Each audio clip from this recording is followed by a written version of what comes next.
Assalamualaikum warahmatullahi wabarakatuh, dulur-dulur tuwek nadalan dan juga dulur-dulur se-Indonesia. Jadi di video kali ini saya biasanya pakai bahasa Jawa, tapi khusus video kali ini dan mungkin beberapa video berikutnya akan menggunakan bahasa Indonesia agar bisa dimengerti dan bisa bermanfaat bagi semua orang. Semoga aja bisa bermanfaat, amin. Nah, ini adalah video tentang 3 hal yang harus kita siapkan sebelum bepergian umroh bersama bayi dan juga anak-anak.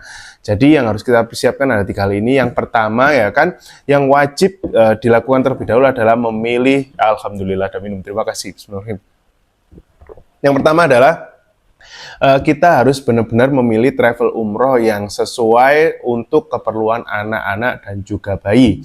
Jadi kemarin sama istri itu sempat datang ke acara kayak travel fair gitu, kita cari-cari riset-riset beberapa travel umroh, akhirnya nemu satu yang insya Allah dan alhamdulillah cocok dengan kebutuhan kami. Kenapa? Karena yang pertama, tidak semua travel umroh itu all in, semuanya tercover. Jadi ada yang kalian harus masih ngurus paspor sendiri, ada yang harus ngurus tax atau airport handling sendiri ada, masih ngurus base sendiri juga ada. Jadi saran saya ketika memilih travel, kalian pastikan semua masalah-masalah kalian dan kebutuhan kalian selama di Tanah Suci itu tercover semua, baik handling airport, tax, dan juga transportasinya. Jangan yang, oh ini kayaknya murah, ternyata dipilih, ternyata itu belum termasuk ini, belum termasuk itu, belum termasuk ini. Itu ribet. Karena kita nanti kan bepergiannya bawa bayi. Kalau banyak-banyak hal yang masih harus kita urusi, nanti kita yang akan ribet dan repot di sananya. Seperti itu teman-teman.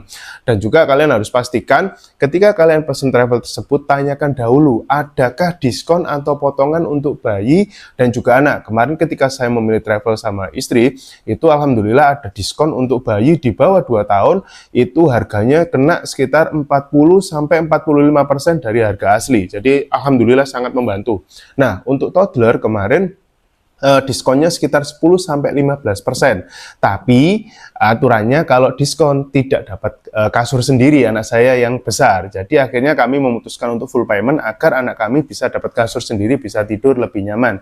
Jadi saran saya buat teman-teman, jika memilih travel kalian harus memastikan ini benar-benar diskonnya gimana, terus nanti anak-anaknya itu dapat fasilitas apa saja, apakah dapat kayak koper, ataukah dapat tempat tidur, atau dapat apa-apa, dapat makan dan lain-lain. Jadi harus dipastikan terlebih dahulu. Nah, setelah memilih travel, selanjutnya kalian akan diarahkan untuk memilih maskapai. Ini adalah yang nomor 2, jadi pastikan maskapainya sangat nyaman untuk anak-anak. Jadi biasanya kalau sudah travel kan pasti dia sudah kerjasama dengan maskapai-maskapai tertentu nih.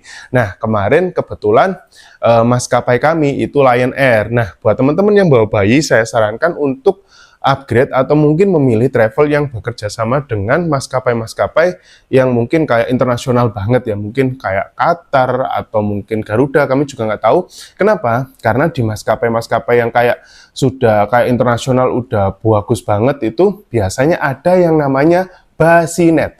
Bassinet ini adalah sejenis kayak meja yang bisa dilipat ini, yang bisa digunakan untuk tempat tidur bayi.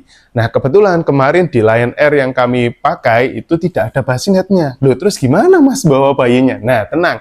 Jadi kemarin solusinya adalah yang pertama, kalian bisa request dan harus benar-benar request, ngingetin ke maskapainya, ngechat mungkin beberapa hari sekali untuk bisa dibookingkan ke travelnya ya, untuk bisa dibookingkan seat 1. Jadi row pertama, paling depan. Entah itu dapat gratis atau upgrade, pokoknya kalian harus minta duduk paling depan. Kenapa?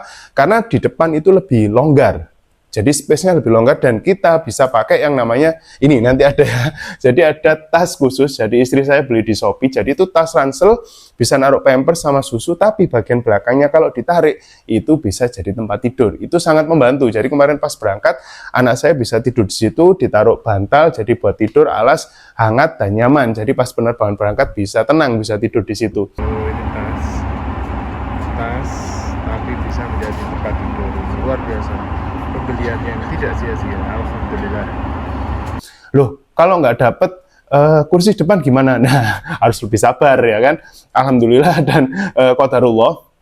Waktu pulang ke Indonesia kemarin, kami dapatnya kursi di tengah-tengah, jadi nggak dapat kursi paling depan. Akhirnya solusinya yang pertama, anak itu harus posisi moodnya bagus. Pampers sudah diganti, dikasih makan yang cukup, sudah cukup tidur, atau dibikin capek biar nanti di pesawat tidur, terus dikasih susu yang cukup, jadi benar-benar ngantuk di pesawat. Akhirnya saya pangku anaknya, saya kasih bantal, anaknya tidur di situ. Alhamdulillah selama 10 jam anak saya tidur 8 jam.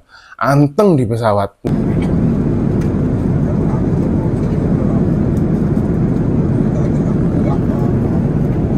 Nah, mungkin itu solusinya buat teman-teman yang nggak kebagian kursi depan atau tidak dapat bassinet. Dan yang terakhir, nah, yang harus disiapkan sebelum bepergian bersama bocil dan bayi sebelum umroh adalah dokumen seperti paspor, vaksin, dan juga visa. Nah, alhamdulillah kemarin untuk urusan visa itu semuanya sudah dihandle oleh travel kami. Kami harus mengurus paspor. Nah, paspor untuk anak usia 5 tahun ke atas dan anak bayi itu beda. Bedanya gimana? Kalau 5 tahun ke atas, ngurusnya kayak dewasa. Jadi kalian harus pakai aplikasi M-Pasport, daftar di situ, nunggu antrian. Apes-apes antriannya panjang, harus ngurus di kota lain. Tapi kalau anak masih bayi, kalau nggak salah di bawah 2 tahun atau di bawah 5 tahun, itu masuk antrian prioritas. Jadi nggak perlu daftar di M-Pasport, langsung datang ke bandara, bawa dokumen seperti paspornya orang tua, aktenya anak, kakak. Kalau saran saya bawa asli sama fotokopi biar aman. Langsung datang, nggak perlu antri, masuk prioritas. Nggak sampai berapa lama sudah jadi. Kemarin kebetulan dapatnya itu paspor elektronik, kalau nggak salah harganya 850.000, bayar via online, beres. Nah, yang terakhir, vaksin. Kalau anak usia 5 tahun ke atas atau 2 tahun ke atas, bukan bayi ya, itu sudah wajib vaksin. Vaksin meningitis, semua sekeluarga vaksin meningitis, saya lupa harganya, nanti saya cantumkan aja.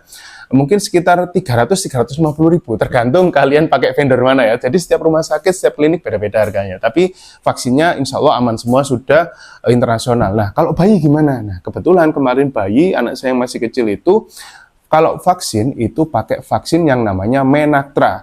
Harganya lebih mahal, sekitar 800 sampai 1 jutaan ada. Nah, tapi ada beberapa case. Kemarin saya sempat telepon ke kantor kesehatan pelabuhan kalau tidak salah di Juanda. Saya tanya, untuk bayi apakah harus vaksin? Ternyata bisa minta dokter untuk surat izin tidak vaksin. Apalagi mungkin jika bayinya jenengan ada yang kondisi-kondisi tertentu, itu bisa minta surat rekomendasi dari dokter anak untuk nanti dibuatkan surat keterangan bahwa bayi ini tidak bisa divaksin. Jadi bisa nggak vaksin? Tapi kemarin akhirnya diskusi sama istri, kami memilih untuk vaksin saja. Kenapa? Demi keamanan. Karena ini kan kita mau terbang ke internasional nih, kita nggak tahu penyakit-penyakit virus-virus apa yang ada di situ. Jadi mending kita keluar sedikit uang demi keamanan anak. Jadi mending, kalau saya saran mending divaksin aja demi keamanan. Jadi nanti pas umroh, pas balik umroh, kita bisa tenang, anak bisa nyaman, dan kesehatan terjamin. Seperti itu. Nah, ini adalah 3 hal yang harus dipersiapkan di awal untuk bepergian umroh bersama bayi dan juga bocil. Nantikan lagi video lain, pasti ada tips-tips dan juga apa yang harus dilakukan saat preparation dan nanti di sana. Jangan lewatkan, ojo lali di subscribe video ini dan juga di share jika bermanfaat. Terima kasih. Wassalamualaikum warahmatullahi wabarakatuh.